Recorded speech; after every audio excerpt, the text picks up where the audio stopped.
New developments involving this man who's charged with manslaughter in the death of a St. Johns County deputy. He's now retained a civil attorney in this case. That attorney tells News4Jax he is now reviewing what happened to see if there's a civil case here. 18-year-old Virgilio Aguilar Mendez has been in jail since May. He was accused of trespassing on a property in St. Augustine. Well, it turned into a physical confrontation with this man, Sergeant Michael Kunovich, who collapsed and later died at the hospital. News4Jax reporter Marilyn Parker spoke with the attorney, who says this situation is a grave injustice and feels there's a lot more to the story. How is he doing?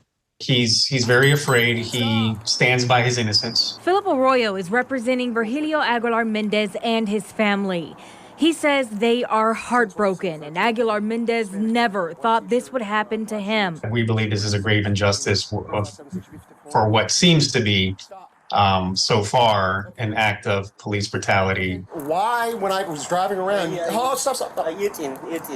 Okay, but why did you get up and walk away? Arroyo is going off this body camera from May 2023.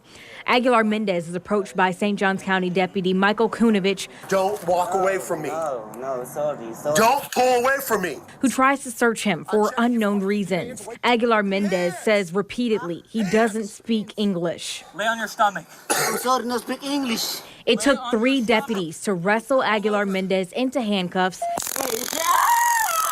after which Kunovich collapsed and died at the hospital.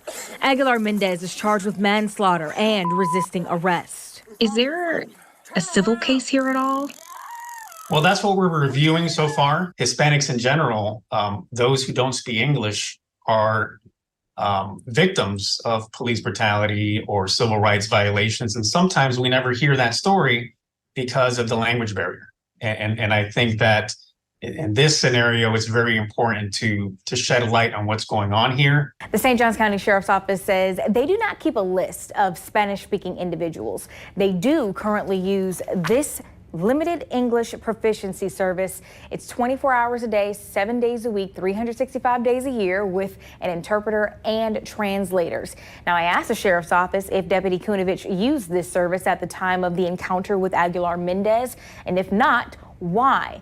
The Sheriff's Office responded saying that that question is a part of an active investigation and they don't have information regarding it at this time. A Spanish-speaking deputy did arrive on scene after Aguilar Mendez was in handcuffs. Arroyo says they are also reviewing potential racial profiling in this case based on the video. Is there anything on behalf of the family that they want said about this case? They just fear for their son.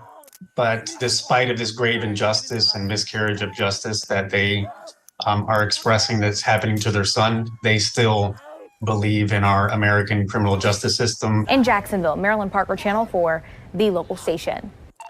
There's both a bond hearing and a competency hearing scheduled in 11 days. We may get a glimpse of more evidence at that time.